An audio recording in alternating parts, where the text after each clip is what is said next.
Hello everyone, सलाम, नमस्ते, welcome back to my channel. मेरा नाम है नीलम और मैं आपका स्वागत कर रही हूँ एक और नए व्लॉग में। कैसे हैं आप सभी? उम्मीद कर रही हूँ आप सभी बहुत अच्छे होंगे, सेहतमंद होंगे, खुशहाल होंगे और अपना अच्छी तरह से ध्यान रख रहे होंगे। हम सब भी मज़े में हैं। शाम का वक्त है एंड खुशी वाज लाइक मम्मा थोड़ा मीठा खाने का मन कर रहा है, थोड़ा मीठा खाने का मन कर रहा है। एंड चाय वगैरह बनाने का भी टाइम हो रहा था, तो आई थॉट कि मैं मखाने फ्राई कर लेती हूँ, तो थोड़ा सा चाय के साथ भी हो जाएगा। और इसी में से थोड़े से मखानों को मैं गुड़ में कोट कर दूंगी, तो वो उसका जो मीठा खाने का मन कर रहा है, मीठा खाने का मन कर रहा है, उसको भी थोड़ा सा आराम मिल जाएगा। तो मैंने यहाँ पर घी के अंदर मखाने जो हैं टोस्ट होने के लिए रख दिए हैं, मतलब मैं इसको चलाती रहूँगी। और साथ में एक गुड़ की चाशनी बनानी है, ऐसी चाशनी जिसमें पानी नहीं डलेगा। तो गुड़ को मैं थोड़ा सा चॉप कर लूँगी। गुड़ को थोड़ा सा चॉप कर लेने से या तोड़ लेने से ना ये जल्दी से डिज़ोल्व हो जाता है, और चाशनी जिसमें पानी नहीं पड़ता ना, वो बनाना आसान हो जाता है। गुड़ के अगर लम्स डाल देंगे तो कभी कभी जो पिघला हुआ गुड़ है जो पहले पिघल गया वो जलने लगता है, और कई सारे उसके अंदर फिर भी चंक्स रहते हैं। तो it is always a good practice कि अगर आपको बिना पानी की चाशनी बनानी है गुड़ वाली, तो गुड़ को चॉप कर लें या टुकड़ा टुकड़ा कर लें। मैंने थोड़ा सा घी ज़रूर डाला था इस पैन में, इससे टेस्ट भी इन्हांस हो जाता है एंड चाशनी अच्छी बनती है। और यहाँ पर जब बिल्कुल अच्छी तरह से मखाने भुन चुके हैं तो लास्ट में मैं थोड़ा सा नमक डालूँगी। तो जो सिंपल सादे मखाने हैं वो भी हल्के नमक से अच्छे लगते हैं, और जो मीठे मखाने होते हैं वो भी हल्के नमक से अच्छे लगते हैं। तो थोड़ा नमक डाल लीजिए। इसके बाद कढ़ाई को मैंने खाली कर लिया था, तो जो सॉल्टेड हैं वो मैं रख दूँगी अभी साइड में ही, बट जो गुड़ वाले हैं वो यहाँ प्रेप करेंगे।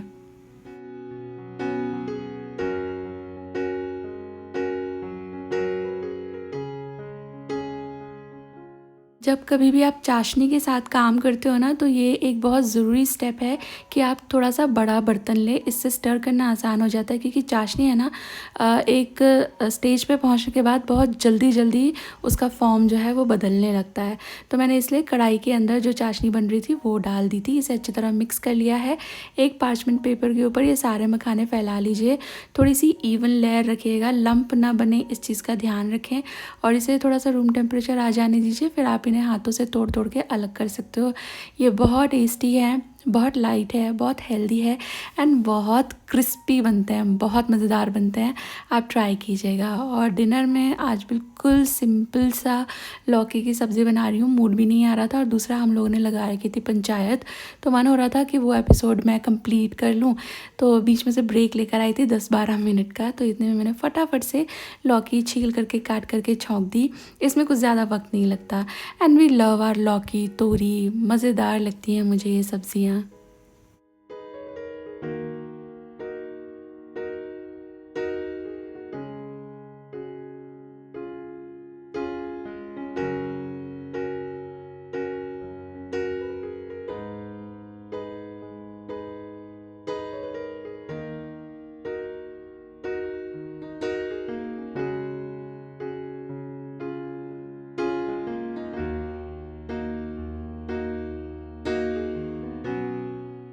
Next morning it is. आजकल मॉर्निंग थोड़ी सी लेज़ी ही होती है, क्योंकि अभी तक बच्चों के स्कूल नहीं खुले।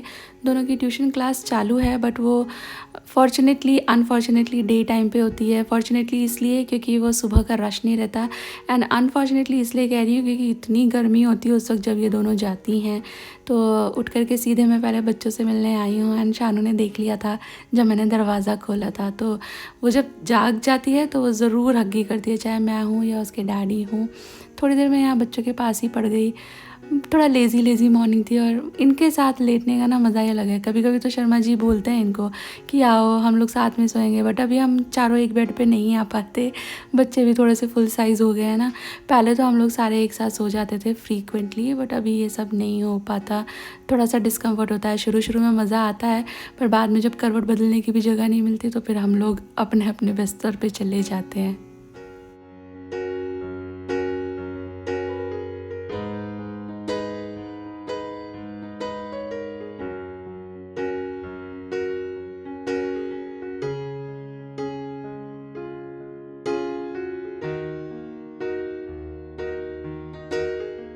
और और सुबह जैसे ही जागो पसीने तो बस तब से ही शुरू हो जाते हैं, काम करना मुश्किल हो जाता है। तो मैं यहाँ फटाफट से सानवी खुशी लोग जाएंगी ना तो खाकर जाती हैं वो, तो मैं यहाँ पर उनके हिसाब से खाना बना रही हूँ। हस्बैंड तो सुबह बहुत हल्का फुल्का ही लेते हैं आजकल। आज तो सुबह दूध ही पीकर चले गए थे वो, उनका सुबह में मन ही नहीं होता है कुछ भी खाने का। और ऊपर से थोड़ी सी भाग दौड़ रहती है ना, जल्दी जल्दी तैयार हो, ये करो वो करो, तो उसमें नहाने के बाद भी पसीने आ जाते हैं। वो दिया बाती करके जाते हैं तो तब फ़ैन नहीं ऑन होता है, तो एवरी डे वो शावर लेते हैं और उसके बाद भी उनको स्वेटिंग होने लगती है। तो उनका फिर यही रहता है कि यार मेरे को कुछ नहीं खाना है, मेरे को कुछ नहीं खाना है। तो सुबह में ऐसा सच अभी नहीं है खाना बनाने का कुछ भी रूटीन, थोड़ा बहुत ही बनता है। बच्चे एक बार स्कूल जाने लगेंगे तो चाहे गर्मी हो चाहे पसीने हो, जैसे पहले सब चलता था 6 बजे ही डब्बा बनाने की तैयारी शुरू हो जाती थी, वो फिर से शुरू हो जाएगा। बाय द वे एक बहुत अच्छी सी क्विक सी रेसिपी बना रही हूँ मैं, जो सानवी खुशी को पसंद आती है। बेसिकली उन्हीं के लिए बना रही हूँ, हस्बैंड तो खाएंगे नहीं और मुझे इतना ज़्यादा कुछ लंच करने का इच्छा होती नहीं है, तो जो उन्हें पसंद आए वो बनाने लगी हूँ मैं। मैंने पैन के अंदर थोड़ा सा ज़ीरा टमाटर वगैरह भून लिए हैं, प्याज बारीक करके ब्राउन कर ली थी मैंने, और टमाटर भी बारीक डाल दिए हैं, करी पत्ता डाल दिया है, कुछ एक किशमिश ऐड कर दिए मैंने, कम्प्लीटली ऑप्शनल है। बट ये ग्रेवी में आने के बाद कभी कभी मुंह में आती है तो अच्छी लगती है, बट आपको नहीं पसंद तो आप मत डालिएगा। एंड रूटीन के मसाले, बट थोड़े ही मसाले ऐड कर रही हूँ मैं, हल्दी मिर्ची धनिया का पाउडर, थोड़े से मेथी के दाने और थोड़ा सा, बिल्कुल थोड़ा सा गरम मसाला, नमक वगैरह ऐड कर दिया है, और थोड़ी सी काली मिर्च का पाउडर मैं ऐड कर रही हूँ। इसके बाद ये मसाला अच्छी तरह भूनना है तब तक जब तक टमाटर सॉफ्ट हो जाए और ये मसाला तेल छोड़ दे।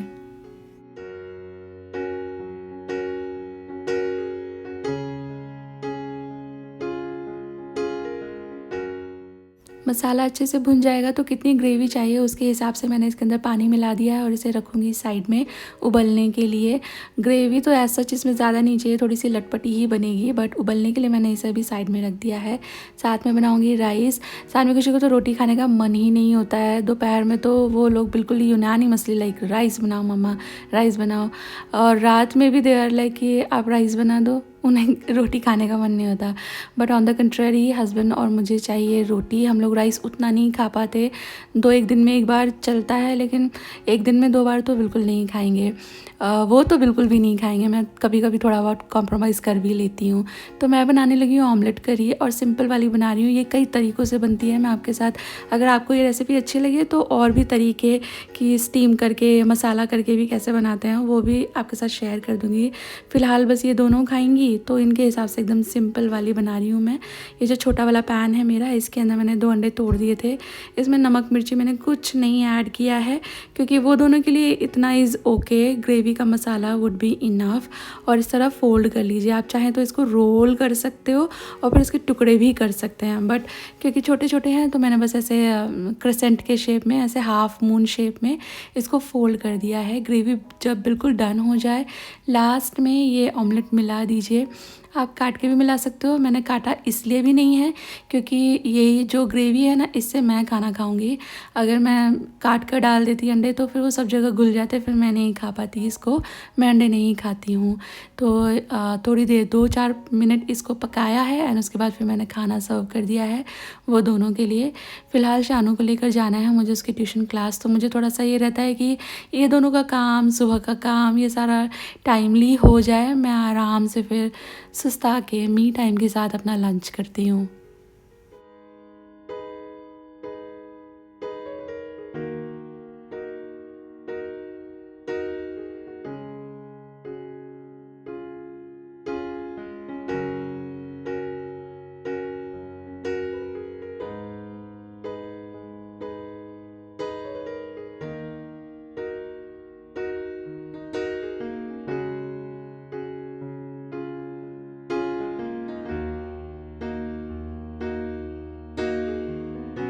हेलो एवरीवन, और अभी मुझे ये वाला पार्सल रिसीव हुआ है नायका से। मैंने थोड़ी बहुत चीज़ें मंगाई थी तो मैंने सोचा आपके सामने ही खोलती हूँ। और एक ये अमेज़ॉन का डब्बा है, ये कल रात आया था, मैंने ये खोला नहीं। तो एक्चुअली इसके अंदर है ना, मुझे पता है क्या है, पर मुझे बहुत सारे दोस्त इसके बारे में पूछते हैं, तो आई थॉट कि मैं जब भी आपके सामने इसको अनबॉक्स करूँगी तो साथ में ही दिखा दूँगी। और ये है एक्चुअली ब्रेकफास्ट शुगर जो मैं यूज़ करती हूँ ना, ब्रेकफास्ट शुगर फाइन वाली, वो तो मैं जब भी ये डालती हूँ ना तो मुझे बहुत सारे फ्रेंड्स पूछते हैं। मैं आपको पास से दिखाती हूँ, ये देख रहे हो, ये है सुपर फाइन शुगर, इसे ब्रेकफास्ट शुगर भी कहते हैं। और मैं है ना जब भी बेकिंग की रेसिपीज़ में ये डालती हूँ तो मुझे बहुत सारे दोस्त पूछते हैं कि आपने कौन सा डाला। तो मैं हमेशा से एक तो मैं ये मंगाती हूँ अमेज़ॉन से, और मवाना नाम का एक ब्रांड है, वो मंगाती थी मैं अभी तक, पर उस पर है ना लाइक डिलीवरी चार्जेस लगते हैं एंड क्वांटिटी का थोड़ा ये रहता है। तो अभी मैं स्क्रॉल कर रही थी बिकॉज़ मेरा वो जो डब्बा है वो ऑलमोस्ट खाली हो गया है, तो मुझे वहाँ पे ये वाला ब्रांड मिला और इसकी रेटिंग भी अच्छी थी एंड देन इस पर कोई डिलीवरी वगैरह भी नहीं थी। बस हाँ ये है कि एक साथ आपको 2 पैकेट ख़रीदने पड़ेंगे, तो ये तो यूज़ हो ही जाता है मेरा, तो मैंने 2 पैकेट ले लिए हैं। तो ये सुपर फाइन शुगर है दैट डिज़ोल्व्स क्विकली, और बेकिंग वगैरह के लिए स्वीट्स वगैरह बनाने के लिए ये बहुत अच्छी है। तो मैं जो रेगुलर शुगर होती है वो रखती हूँ बाकी सब चीज़ों के लिए, लेकिन बेकिंग में ना मैं यही यूज़ करती हूँ क्योंकि इसके रिज़ल्ट बहुत अच्छे आते हैं। तो ये तो हो गए शुगर। बड़े सारे दोस्त मुझसे पूछते थे कि दीदी ब्रेकफास्ट शुगर क्या होता है, या आप ये कौन से ब्रांड का लेते हो, तो आई थॉट कि चलो अब ये आया ही है, डब्बा खुलेगा ही तो आपको दिखा देती हूँ। और कल की वीडियो में आप लोगों ने भर भर के इतने अच्छे अच्छे कमेंट्स किए, थैंक यू सो मच यार। बट कुछ एक फ्रेंड्स को लग रहा है कि I am going through menopause, नहीं ऐसा नहीं है। मैंने मेरे गायनिक से भी इस बारे में पता किया था, तो शी सेड कि लाइक वो सब कुछ नहीं है, वो मुझे इमोशनल ही कुछ हो रहा है। मैं बताना चाहती भी हूँ, बहुत लोग समझ भी गए, बहुत लोग मुझे बोल भी रहे थे कि आप शेयर कर सकते हो, बट फिर वही है कि पता नहीं, कॉन्फिडेंस नहीं आ रहा, शेयर करना चाहिए या नहीं करना चाहिए। तो इन शॉर्ट मेरी जो प्रॉब्लम है थोड़ी सी इमोशनल वाले टेंजेंट पे है, हेल्थ वाले टेंजेंट पे नहीं है। तो ये कुछ एक चीज़ें हैं। एक तो मैं ना आपको दिखाऊँ मेरा फेवरेट लिप बाम, आपको दिखाती हूँ 1 सेकेंड। ये वाला लिप बाम है, दिस इज़ फ्रॉम लोटस, और लोटस के भी मल्टीपल आते हैं। मैं एक बार इसकी स्टिक भी ले आई थी, रोज़ वाली जो स्टिक होती है, एंड वो मेरे बच्चों को बहुत अच्छी लगी, उनको अच्छा सूट हुआ, मुझे ना सूट नहीं होता। एज इन मैं आपको कैसे बताऊँ, लिप बाम लगा लूँ और वो थोड़ा ग्रीजी ग्रीजी फीलिंग आती है, उतना तो लाइक हर लिप बाम करता है, लेकिन वो जो एक मॉइस्चर जैसी फीलिंग आती है ना, इसका क्या है, मैं ये हमेशा से यूज़ करती हूँ और भी यूज़ करती हूँ, लेकिन ये है ना मैं रात को यूज़ करती हूँ हमेशा।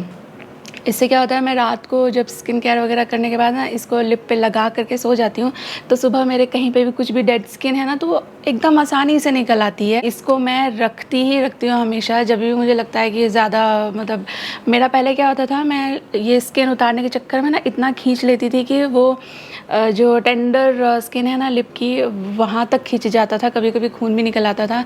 तो मैंने फिर कई सारे पहले भी ट्राई किए, उसके बाद इसके कई सारे वेरिएंट भी आते हैं, जैसे स्ट्रॉबेरी भी आता है, पता नहीं क्या क्या आता है, ट्राई मैंने सब किया, और ये बहुत ज़्यादा महंगा भी नहीं है, बट वही है, ये मुझे सूट करता है। तो मैं इसको सिर्फ स्ट्रिक्टली इसी पर्पज़ के लिए कि मैंने अपने आप को अच्छी तरह समझा लिया है कि कहीं भी डेड स्किन चिपकी भी दिख रही है तो उसे खींचना नहीं है। समर्स में भी हो जाता है और विंटर्स में तो बहुत ज़्यादा हो जाता है। तो मैं इसको रात को लगा करके सो जाती हूँ, और सुबह वो जितना जितना डेड है उतना उतना स्किन आराम से निकल आता है। तो ये मैंने 2 मंगाए हैं बिकॉज़ ये तो मुझे हमेशा ही चाहिए। और इसके साथ ये कुछ, ओह वाओ, ये जब भी आप नायका से कुछ मंगाओ तो ये लोग है ना आपको फ्री सैम्पल देते हैं। तो मुझे देखो कितना बड़ा सैम्पल मिला है, but I am very happy because it is Lancome Idole या आइडोल जो भी बोलते हैं, ये वो वाला फ्रेगरेंस है। मैं इसको कब से ट्राई करना चाह रही थी, बट ये बड़ा एक्सपेंसिव है। मैंने कहीं पे कुछ तो मैं देख रही थी, तो उसमें बहुत सारे हॉलीवुड जायंट्स ये वाली जो स्मेल है उसको पसंद करते हैं। तो मैंने फिर नायका पर इसका बॉटल देखा, बड़ा एक्सपेंसिव था, तो मैंने सोचा कि मुझे नहीं खरीदना। बट देखो I was manifesting for this, at least tester आ गया मेरे पास, मुझे पता तो चल जाएगा फ्रेगरेंस क्या है, अच्छी लगेगी तो शायद मैं ख़रीद लूँगी। आई am very happy about this. और यहाँ पर थोड़ी सी और चीज़ें हैं। मैं जो नाक पर जो स्ट्रिप लगाती हूँ, बहुत सारे फ्रेंड्स पूछते हैं कि कौन सा वाला, तो ये वाला यूज़ करती हूँ, हिप हॉप। इसका ब्लू भी आता है पर वो उतना अच्छा नहीं लगता है मुझे, मतलब मैं मेरी पर्सनल चॉइस आपको बता रही हूँ। ये पिंक वाला पैक अच्छा है, और मैंने ये 10 वाला मंगाया है। इसमें शायद 5 वाला भी आता है या 3 वाला भी आता है, नॉट श्योर, पर छोटे भी आते हैं। पर मैंने 10 वाला मंगाया है क्योंकि ये ज़्यादा सभी लोग यूज़ कर लेते हैं। इसके बाद मैंने अपने लिए मंगाया एक नया मॉइस्चराइज़र। ये मैं पहली बार ट्राई करूँगी, इसकी रेटिंग बहुत अच्छी थी। और मैं है ना मॉइस्चराइज़र एक ऐसी चीज़ है जो मल्टीपल ब्रांड्स का ट्राई करती रहती हूँ, क्योंकि मेरी स्किन है थोड़ी सी ऑयली, तो किसी किसी से मुझे पर्जिंग हो जाती है और किसी किसी से ग्रीजी इफेक्ट आता है। तो जो अच्छा लगे, मेरे पास मामाअर्थ और डीडर्मा को तो होते ही हैं, बट और दूसरे ब्रांड्स के भी मैं ट्राई करती रहती हूँ। तो ये मैं फ़र्स्ट टाइम ट्राई करूँगी क्योंकि इसके रिव्यूज़ मुझे अच्छे लगे थे। पहला है ना, like it has my favourite ingredient which is ceramides. हमेशा मॉइस्चराइज़र में आई लुक फॉर सेरामाइड्स। और एक ये ऑर्डिनरी पहली बार ट्राई करूँगी मैं इनका मॉइस्चराइज़र। ये बहुत एक्सपेंसिव है तो मैंने इसलिए छोटा वाला मंगाया है, लेकिन ऑर्डिनरी का नियासिनामाइड मुझे बहुत अच्छा सूट कर रहा है। और साथ ही डर्माको का AHA BHA में यूज़ करती हूँ, एंड एक और प्लिक्स का रेटिनॉल यूज़ कर रही हूँ। तो ये सब चीज़ें मैं यूज़ करती हूँ, and moisturiser which has ceramide. पर ये वाला का रेटिंग्स, अगेन रेटिंग मैं देख रही थी नायका पे तो बहुत अच्छे थे, पर ये थोड़ा एक्सपेंसिव था तो मैंने इसका छोटा ही मंगाया, जस्ट 30 ml इट इज़। पर बात यही है, पता है आप लाइक आपने ये नोटिस किया होगा कि हम लोगों का है ना, हमारे स्किन पे क्या सूट कर रहा है ये पता लगाने में ही बहुत वक्त लग जाता है। कितने सारे प्रोडक्ट हम ख़रीदते हैं, फिर उसको दिल से यूज़ नहीं कर पाते क्योंकि उसका कोई ज़्यादा अच्छा असर नहीं होता। मैं आपको बताऊँ, मैंने मल्टीपल रेटिनॉल्स ट्राई किए इससे पहले। अब मैं ये प्लिक्स पर सेट हो गई हूँ क्योंकि ये मुझे सूट कर रहा है। तो वही मैं बोल रही हूँ, जैसे लिप बाम का भी है, तो मल्टीपल प्रोडक्ट्स मैंने ट्राई किए हैं, पर जो सूट कर जाए मैं उसी को रखती हूँ। और सनस्क्रीन तो मैं हमेशा हमेशा एक्वालॉजिका, मामाअर्थ एंड डर्माको के यूज़ करती हूँ। Dermaco specially are best.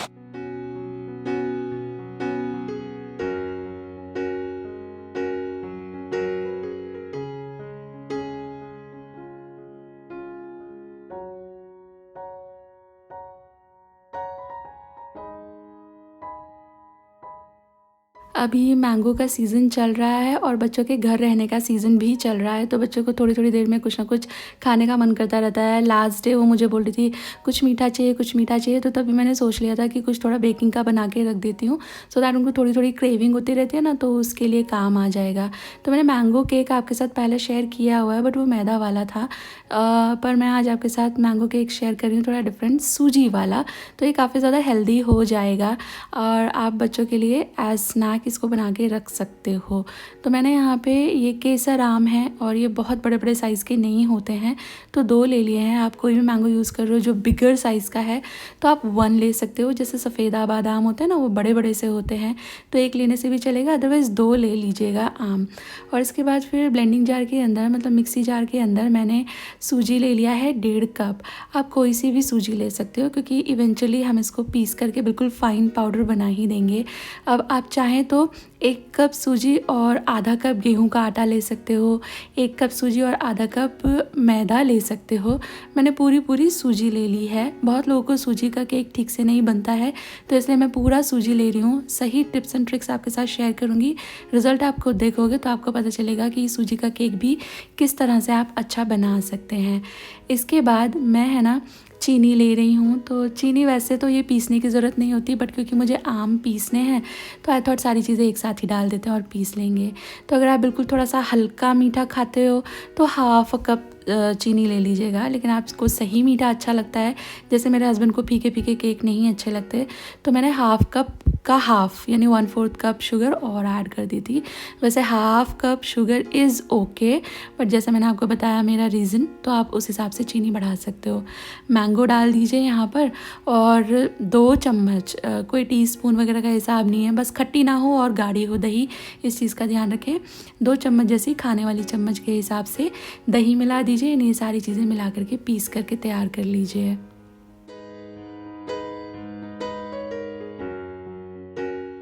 आप सूजी के साथ फ्लावर कंबाइन कर रहे हो तो फ्लावर को यहाँ पर छान करके मिलाइएगा।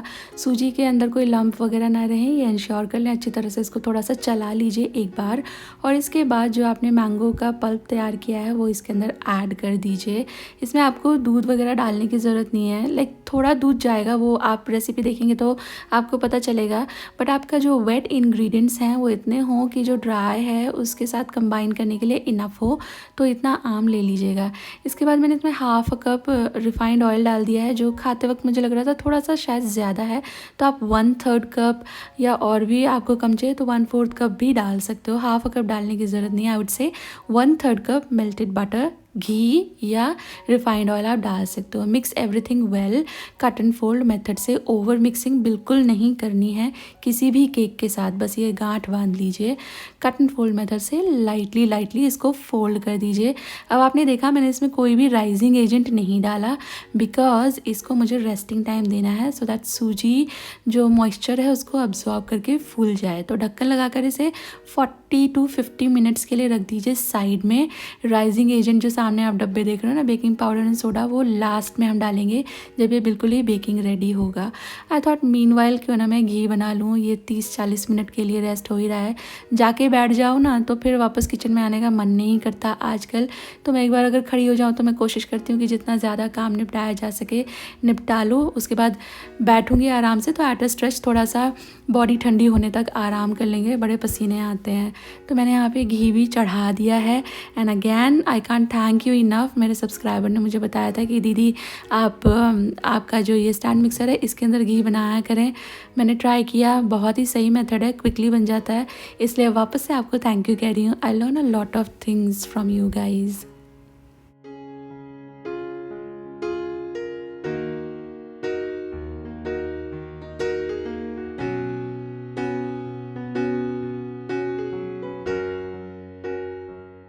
ज़्यादा बर्तन भी गंदे नहीं होते, बस ये एक बोल और एक ये विस्क।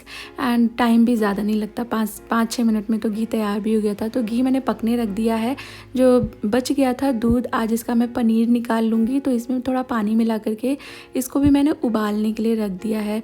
ऑफ स्मेलिंग मिल्क हो तो उसका इस्तेमाल ना करें, लेकिन अगर गुड स्मेलिंग मिल्क है तो उसका पनीर बनाया जा सकता है। यहाँ पर आप देखो मेरा जो घी है पककर रेडी हो गया है। मैं आपको फ़िलहाल जो केक है उसकी रेसिपी कंप्लीट कर देती हूँ। यहाँ पर देखिए इसको अच्छा खासा टाइम हो गया रेस्टिंग का। तो जब आपको बेक करना शुरू करना है तो पहले अवन को प्री हीटिंग पे रख दें 180 डिग्री पे 10 मिनट के लिए। और उसके बाद इसके अंदर राइजिंग एजेंट मिलाएं, baking powder 1 teaspoon and baking soda 1/2 teaspoon.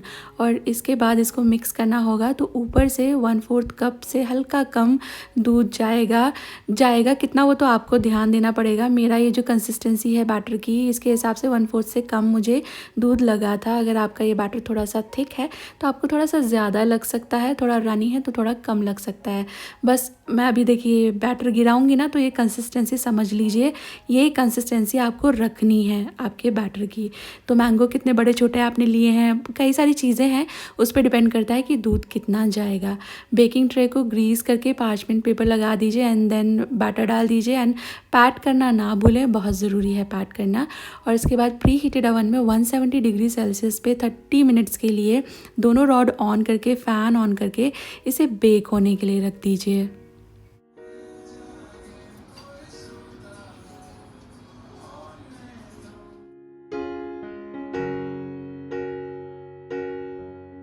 अब डिनर की भी तैयारी करनी थी तो मैंने सोचा डिनर में क्या बनाऊँ। सोच तो बहुत कुछ रही थी, लेकिन ना तो एनर्जी हो रही थी और ना ही मेरा मन भी हो रहा था ज़्यादा देर किचन में रहने का। तो मैंने फटाफट से 2 आलू काटे, फ्राइंग पे उनको रख दिया। कढ़ाई के अंदर मैंने दूसरी कढ़ाई के अंदर ऐड किया ऑयल, ज़ीरा, हींग, थोड़े से प्याज, ये सब भून लिया। और फिर साथ में मैंने थोड़े से टमाटर भी काट लिए थे, टमाटर भी ऐड करूँगी। मैंने अभी थोड़ा सा जो पनीर बनाया है ना उसको यूज़ करके एक बहुत ही अच्छी सी क्विक सी एंड वेरी टेस्टी सब्ज़ी आपके साथ शेयर कर रही हूँ। आप ये सब्ज़ी बनाइएगा फिर आप देखिएगा कितनी स्वाद लगती है। मैंने यहाँ पे थोड़ा सा टमाटर ऐड करने के बाद है ना नमक ऐड कर दिया था सो दैट टमेटो सॉफ्ट हो जाएं। कम मसाले जाएंगे, बस वही हल्दी, मिर्ची, धनिया का पाउडर और कुछ नहीं। एंड ये सब चीज़ें अच्छी तरह से मिक्स कर लें।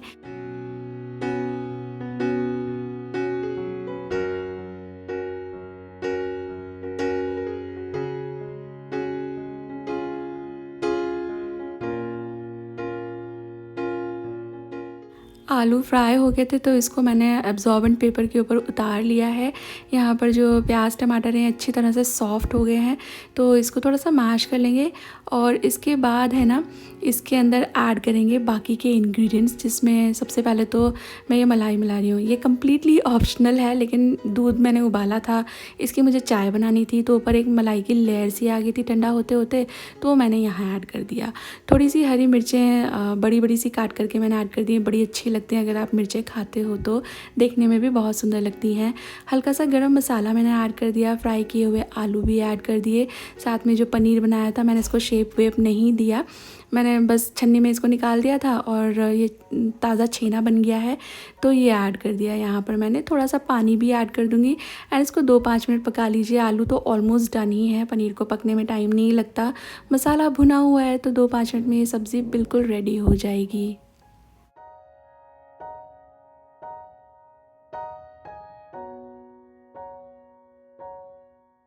केक मेरा डन हो गया था तो मैंने इसको नाइफ़ से चेक भी कर लिया था, तो knife was coming out clean, तो ये रेडी हो गया है। लास्ट के 10 मिनट इसको 150 डिग्री सेल्सियस पे बेक कीजिएगा, टेम्परेचर को लोअर कर दीजिएगा। 30 मिनट में ये रेडी हो जाएगा, बट थोड़े अवन हर एक डिफरेंट रहते हैं तो 30 to 35 मिनट का आप टाइम लेकर चलिएगा। कढ़ाई में भी बेक कर सकते हैं, कढ़ाई में बेक कर रहे हो तो टेम्परेचर थोड़ा लो ही रखिएगा, इस चीज़ का आप ध्यान रखें। और इसके बाद फिर आप इसे काट लीजिए। जो सूजी का केक होता है वो बहुत ज़्यादा राइज़ नहीं होता, लेकिन ये स्पॉन्जी एंड सॉफ्ट बना है गारंटीड, मैं आपको दिखाऊंगी भी। फ़िलहाल मैंने इसके स्क्वायर्स निकाल लिए हैं, आप और भी छोटा काट सकते हो, काटना तो is like completely your choice. And look at this how soft and spongy it is. और ये उन केक्स में से एक है जिन्हें आप वार्म भी इंजॉय कर सकते हो, ठंडे तो ये मज़ेदार लगते ही हैं। केक हमेशा एक दिन पुराना, ब्रेड एक दिन पुरानी ज़्यादा अच्छी लगती है, लाइक आपने बेक किया हो उसकी बात कर रही हूँ मैं। और यहाँ सब्ज़ी देखें कितनी मज़ेदार हो गई है रेडी, इसको भी ट्राई दीजिएगा, आपको अच्छी लगेगी। और इसके साथ आ गए हम इस वीडियो के एंड पर। उम्मीद कर रही हूँ वीडियो आपको अच्छी लगी है। वीडियो में कहीं भी कुछ भी अच्छा लगा हो तो वीडियो को लाइक कीजिएगा। चैनल पर आप नए हैं तो प्लीज़ सब्सक्राइब कर लीजिए। जल्दी मिलूंगी आपसे एक नई वीडियो के साथ। Till then all of you take really good care of your self. Take care, bye bye.